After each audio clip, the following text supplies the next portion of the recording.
आज राहुल गांधी जी ने एक प्रेस वार्ता कर भारतीय जनता पार्टी और हमारे नेताओं पर अनाप शनाप आरोप लगाए।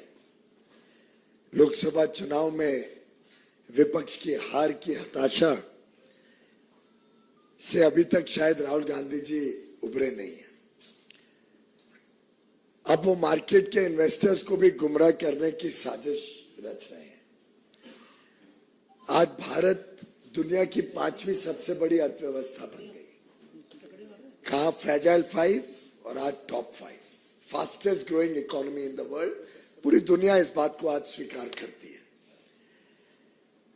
प्रधानमंत्री नरेंद्र मोदी जी ने देश को आश्वस्त किया है कि इस टर्म में देश विश्व की तीसरी सबसे बड़ी अर्थव्यवस्था बनने जा रही है।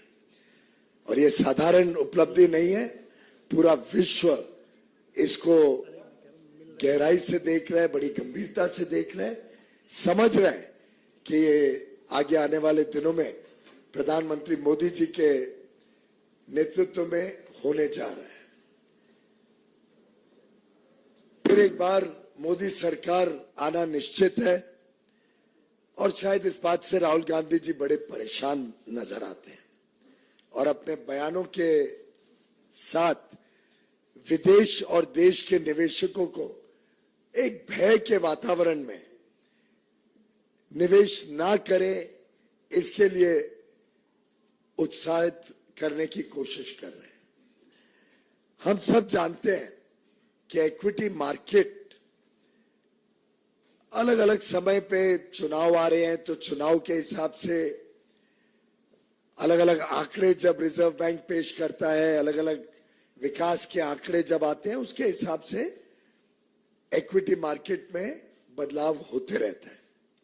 और ये दुनिया भर में इस प्रकार से इक्विटी मार्केट चलती है।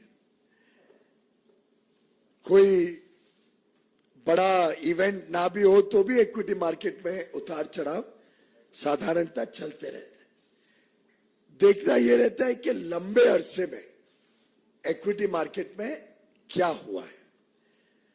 और आप सभी भली भांति जानते हैं, देश के लोग, देश के निवेशक जानते हैं कि पिछले 10 वर्ष के सफलतापूर्वक मोदी सरकार के कार्यकाल में हमारा मार्केट कैप पहली बार $5 ट्रिलियन से अधिक हुआ है।